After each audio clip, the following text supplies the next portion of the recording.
غیر قانونی طور پر بھارت کے زیر تسلط جموں کشمیر میں کل جماعتی حریت کانفرنس کے سینئر رہنما میروائس عمر فاروق نے مذاکرات کے ذریعے تنازع کشمیر کے پرامن حل کے لیے اپنی کوششیں دوبارہ شروع کرنے اور اس سلسلے میں حکمت عملی از سر نو مرتب کرنے کا اعلان کیا ہے۔ میروائس نے یہ بات سری نگر میں ایک تقریب سے خطاب کرتے ہوئے کہی۔ انہوں نے بنیادی سہولیات اور روزمرہ کے دیگر مسائل اور تنازع کشمیر کے بڑے سیاسی مسئلے کے درمیان فرق کرنے کی ضرورت پر زور دیا، جس کو فوری طور پر حل کرنے کی ضرورت ہے۔ میروائس نے اپنے خطاب کے دوران کشمیر جیسے پیچیدہ مسائل کے حل کی خاطر مذاکرات کو آگے بڑھانے کے لیے حریت کانفرنس کے عزم کا اعادہ کیا۔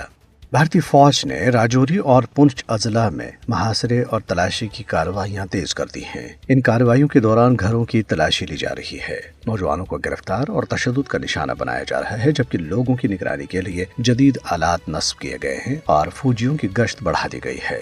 ضلع گاندربل میں تاجروں نے بنیادی سہولیات کی فراہمی میں قابض حکام کی ناکامی کے خلاف احتجاجاً اپنا کاروبار بند رکھا۔ توحید چوک مارکیٹ کے دکانداروں نے بجلی کی عدم فراہمی، پانی کی قلت، ناکافی اسٹریٹ لائٹنگ اور نکاسی آب کے ناقص نظام جیسے مسائل پر اپنی مایوسی کا اظہار کیا۔ تاجروں کا کہنا تھا کہ بنیادی سہولیات کی عدم دستیابی سے ان کے کاروبار کو نقصان پہنچا ہے۔ ادھر جموں خطے کے ضلع رامبن میں بٹوٹ کے قریب آج ایک ریٹائرڈ سرکاری ملازم کی لاش برآمد ہوئی ہے۔ مقامی لوگوں نے لاش سڑک پر پڑی دیکھ کر پولیس کو مطلع کیا۔